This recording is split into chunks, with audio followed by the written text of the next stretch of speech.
My husband let his family humiliate me for accidentally spilling wine on my SIL's dress, so I slapped her back. And when he tried forcing me to apologize, I filed for divorce and threatened to expose their entire perfect family. I'm 29 years old. I work in financial consulting, and I make pretty good money, to be honest, but apparently that was never enough for my husband's family. I mean, ex-husband now, because what happened like 2 months ago basically destroyed my 4-year marriage. And the thing is, when I think about it, I probably should have seen it coming for a long time, because the signs were there the whole time. But you know how it is? When you're in the situation, you can't see things clearly until they explode in your face, literally in this case. I met Benjamin when we were 23, at this super boring work conference where we were both obligated to be there for our companies. He worked in digital marketing, and I had just started at the consulting firm where I still work. He was cute, funny, attentive, everything you'd expect from someone when they're courting you. You know what I mean? We got married 2 years after we started dating. And honestly, the first few months were good. Or at least I thought they were. We lived in a small but comfortable apartment. We each worked our crazy hours, and on weekends we tried to do things together, although many times we ended up at his parents' house because, according to Benjamin, it was important to keep the family together, and blah blah blah. This is where I should have paid more attention. Because his family, I mean, they weren't bad people per se, but they had this super weird dynamic where Benjamin's younger sister, who at that time was like 26 years old, was basically everyone's spoiled princess. She had married a guy like 15 years older than her, who had an import business or something like that and had quite a bit of money, and from that moment she started with this thing about being the perfect trad wife, posting photos on Instagram of her homemade meals, her impeccable house, talking about how important it was for women to dedicate themselves to the home, all that stuff. And look, everyone lives how they want. I have no problem with that. But the thing is, she always made comments to me like, "Oh, what a shame, you work so much. Benjamin must miss having home-cooked meals every day." Or things like, "When you have kids, you're going to have to choose between your career and your family, right?" And she'd say it with this little smile, as if she was giving me friendly advice, but I knew perfectly well it was to make me feel bad. Benjamin's mom, Helen, was like 58 years old, and was one of those ladies who had clearly dedicated their whole lives to being housewives and were super proud of that, which is perfectly fine. But the problem was that she had also completely bought into her daughter's discourse, that women who worked were neglecting our husbands. She never told me directly, but she was always insinuating it with comments like, "In my day, wives knew what our priorities were," or when she'd ask Benjamin if he was eating well because I must be too tired to cook. And Benjamin, instead of defending me, would just laugh uncomfortably and change the subject, which should have already given me a giant clue about what was going to happen later. But well, I kept thinking we were a team and that he supported me even though his family was kind of complicated. Benjamin's dad was quieter, the type who let his wife and daughter handle everything, but when he spoke, it was always to support them. So basically, it was 3 against 1 every time there was a family argument. And there were arguments. Believe me, because my sister-in-law always found ways to compete with me or make me look bad. If I mentioned that I had closed an important project, she'd talk about how happy her husband was with her cooking. If I said Benjamin and I were planning to travel, she'd comment that she preferred to invest that money in her house because material experiences weren't what was important. It was exhausting. Honestly, but I tried to keep the peace because Benjamin always asked me not to pay attention to her, that's just how his sister was, that she didn't mean any harm. So we get to 2 months ago, I think it was a Saturday in September, and Benjamin's mom organized one of her family dinners at her house. I didn't really want to go because I'd had a super heavy week at work and all I wanted was to stay in my pajamas watching Netflix. But Benjamin insisted, saying his mom would be offended if we didn't go and to please make the effort. So we went. And at first everything was relatively normal, let's say. My sister-in-law arrived in a super elegant white dress, like one of those that cost like $1,000 or more. I don't know. And obviously, she spent the first 30 minutes of dinner talking about how her husband had bought it for her on a business trip to Europe and that it was from a super exclusive French designer. I was wearing jeans and a nice but casual blouse because nobody had told me it was a formal dinner, and I could see how she looked me up and down with that expression of superiority that already had me fed up. We had dinner, and there was wine. Quite a bit of wine, actually, because Benjamin's dad had bought like 3 bottles of good red wine for the occasion. I had 2 glasses, maybe 3. I wasn't drunk or anything, but I was more relaxed than normal. After dinner, someone put on music. I think it was the dad. And the mom started dancing with Benjamin, and then we all started dancing in the living room like it was a party. You know, that thing families do after a few glasses of wine. I was dancing with Benjamin and laughing because he dances horribly, like he has two left feet. And at one point, I turned to go to the kitchen to get more wine. And when I turned, I accidentally bumped into my sister-in-law, who was right behind me. And, well, I had my glass of red wine in my hand, and with the collision, all the wine spilled directly onto her white dress. I froze for like 2 seconds watching the red stain spread across the dress, and the first thing I did was start apologizing like crazy. I told her, "Oh God, I'm so sorry. It was an accident. I didn't see you. Let me help you clean it." And I ran to the kitchen to get napkins and water. I came back and started trying to dry the dress, but she took the napkins from my hands and told me, "Just stop it. You already ruined it." And I kept apologizing. Seriously. I told her like 10 times that I was so sorry, that it had been a total accident. But I guess in my nervousness, I tried to lighten the situation and said something like, "Well, it's not like I have eyes in the back of my head. It was unintentional." And I laughed a little bit because I thought everyone would understand it was to lower the tension. But instead of calming down, my sister-in-law looked at me with a face I'd never seen on her, like pure hatred. And suddenly she slapped me right across the face, in front of the whole family. The room went completely silent. You could only hear the background music, and I stood there with my hand on my cheek, unable to process what had just happened. My face was burning, not so much from the hit itself, but from the humiliation of being hit like I was a child, in front of my husband and in-laws. And then she started screaming at me. And when I say screaming, I mean she was literally shrieking hysterically. She was saying things like, "You're inconsiderate. You're jealous. You did it on purpose, because you can't stand that I have nice things. My dress costs more than you make in a month. You're a failure who only knows how to work because you don't know how to be a good wife."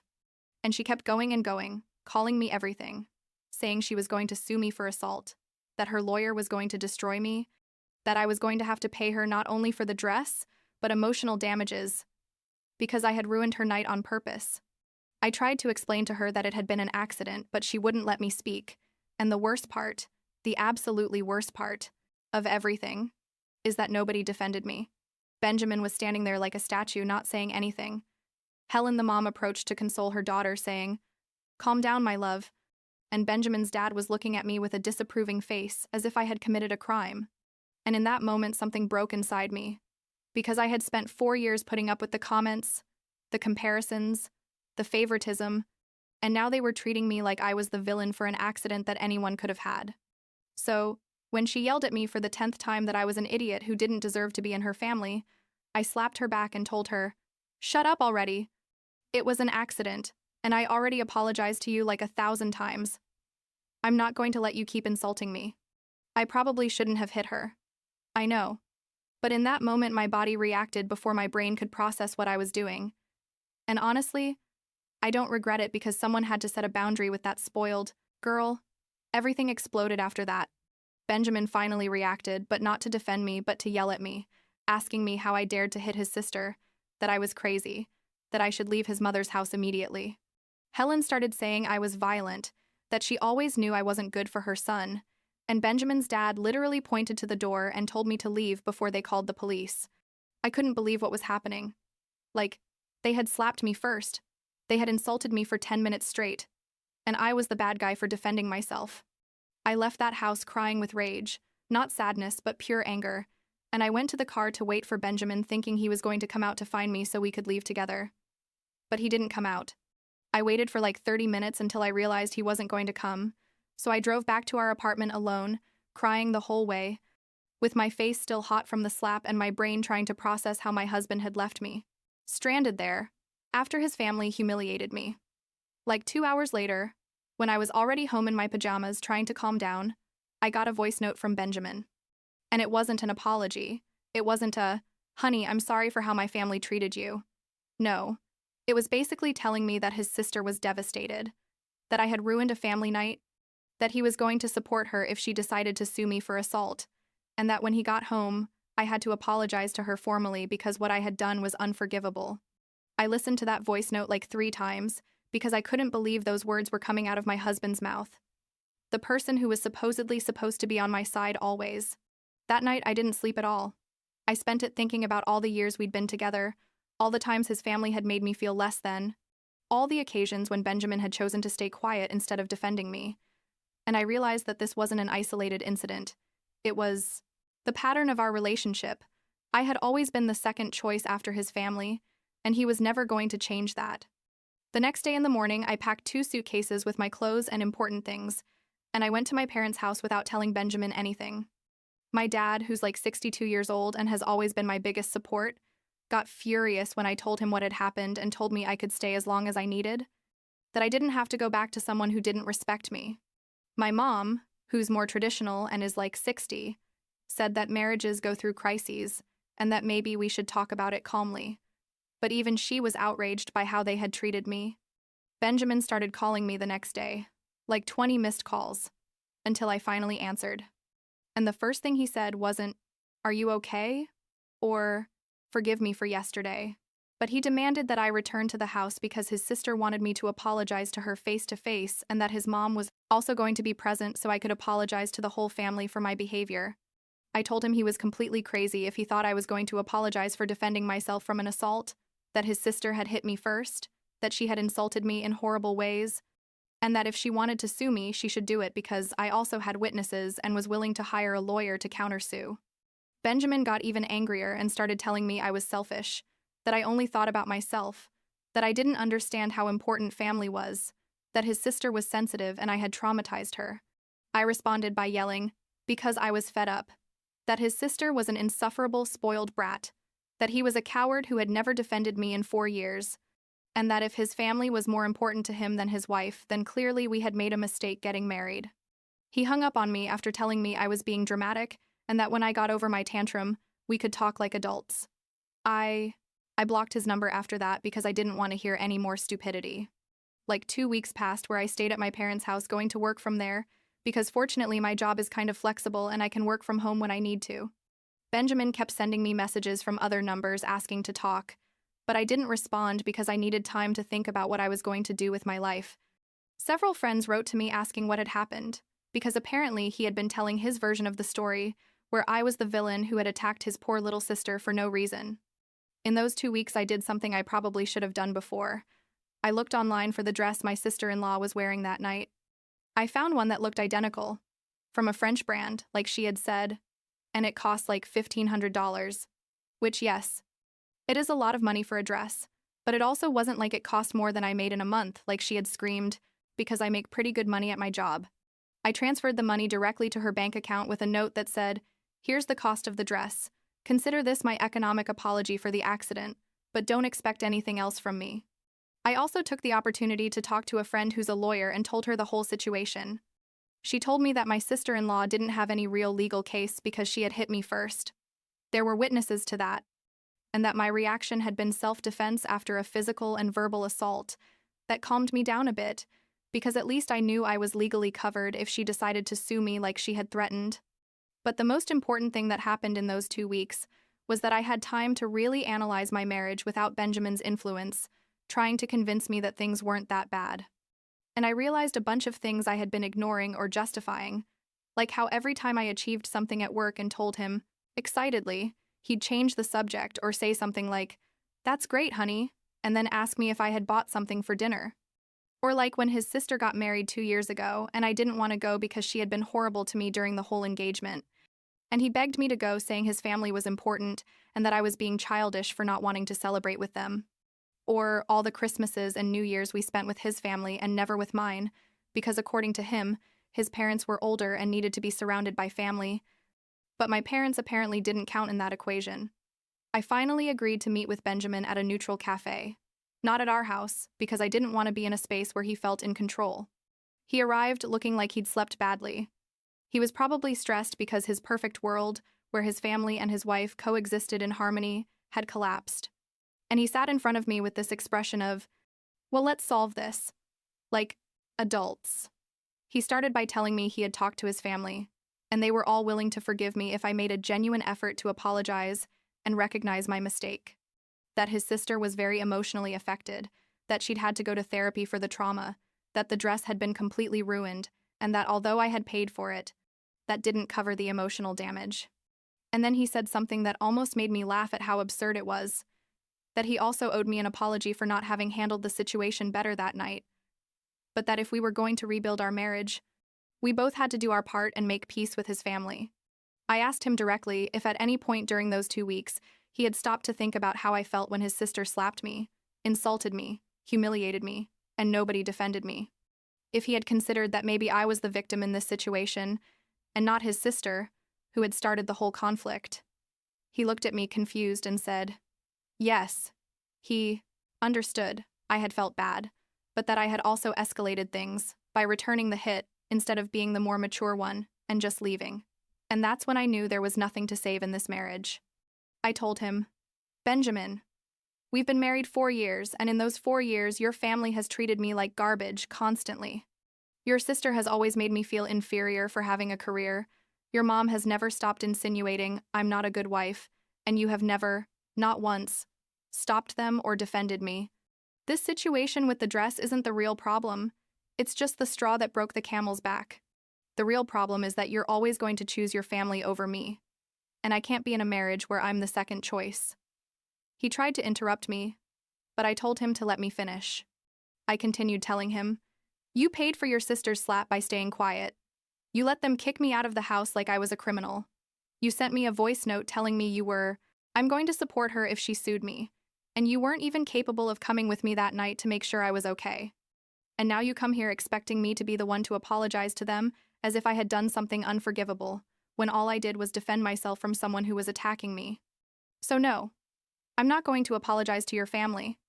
And more importantly, I want a divorce.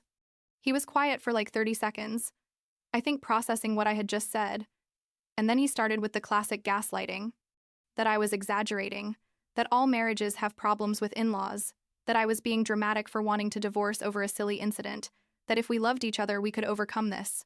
I told him I didn't love him anymore, not in the way I should love a husband who's supposed to be my partner and my support, and that there was no going back.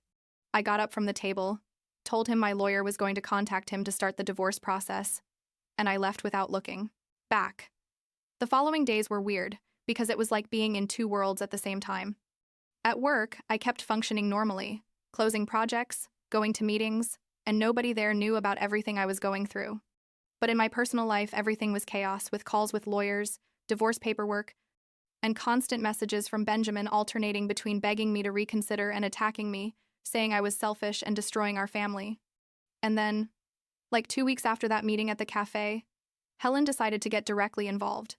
She started sending me super long text messages saying that marriages are sacred, that I was being immature, that all daughters-in-law have problems with their mothers-in-law, but that doesn't mean they should get divorced, that Benjamin was destroyed and that I was to blame for his suffering. She told me God didn't approve of divorce, that I had made vows before him, and that I had to reconsider my decision for everyone's good. On her messages were basically 5-paragraph sermons, each arriving at 3 in the morning, 7 at night, anytime she thought she should save her son's marriage. I ignored the first messages, but when I was already on like the 10th message in 2 days, I decided to respond. I sent her a long message, explaining that for 4 years I had tried to be part of her family, that I had put up with inappropriate comments, constant comparisons with her daughter, and that when everything finally exploded and her daughter physically and verbally assaulted me, everyone had kicked me out of the house without giving me the chance to explain myself. I told her the problem wasn't just that incident, but years of accumulated mistreatment, and that if she really wanted Benjamin to be happy in his next marriage, she should teach him that a wife should be his priority, not his family of origin. Helen responded offended, saying she had never mistreated me, that I was making things up, and that if Benjamin chose me over his family, that would be a betrayal of the values they had raised him with. And that's when I realized there was really no way to reason with these people, because in their minds, their toxic family dynamic was normal, and I was the crazy one for not accepting it. So I did something that was probably a little petty, but honestly made me feel better. I sent her a message telling her that if she or any member of her family continued harassing me with messages, I was going to make everything that had happened public on social media with screenshots of the insults, the lawsuit threats, and all the bullying I had received. I told her that probably her friends and acquaintances would be interested to know how her perfect family really functioned, and that her perfect tradwife daughter looked pretty bad in the real story when she slapped people over accidents. Helen stopped sending me messages after that. I guess the threat of public exposure was enough for her to realize she could no longer control or manipulate me. I blocked my sister-in-law on all social media and also her number, because frankly, I had no interest in ever hearing from her again in my life. The divorce process is underway now. We've been at it for like a month and a half. Benjamin initially tried to complicate everything by asking for half of my personal savings that I had from before we got married, but my lawyer made it clear to him that wasn't going to happen. We don't have kids, thank God, because that would have made everything much more complicated. We don't have our own house. The apartment where we lived was rented, so there are no properties to divide. Basically, it's signing papers, dividing some minor things we bought together, and that's it. My parents have been incredible through all this. My dad is still furious with Benjamin and says if he sees him on the street, he won't answer for what he might do, which is kind of dramatic but also makes me feel protected. My mom, at first, kept saying maybe we should try couples therapy, but after I told her all the details of how they had treated me for years, she also took my side and said I did the right thing, leaving. I'm staying with them while I find my own apartment. And honestly, it's been healing to be in an environment where people support me unconditionally instead of constantly making me feel like I'm not enough. At work, nobody really knows what happened, just that I'm getting divorced. And it's been weird keeping that part of my life separate from all this family drama. But it's also been good to have a space where I'm simply me, the successful financial consultant, and not the problematic wife who doesn't fit in the perfect family. The truth is, I don't know what's going to happen next. I'm 29 years old and I'm basically starting over. But what I do know is I don't regret leaving. I don't regret slapping my sister-in-law back, and I definitely don't regret asking Benjamin for a divorce. You should have done it years earlier, when the signs that this wasn't going to work were already there, but I guess sometimes you need something to explode completely to realize you can't keep living like that. And yes, sometimes at night I wonder if I was too harsh, if I should have tried harder. But then I remember that night at Helen's house, standing in the middle of the living room with my face burning from the slap, watching my husband stay silent while his family destroyed me, and I know I made the right decision.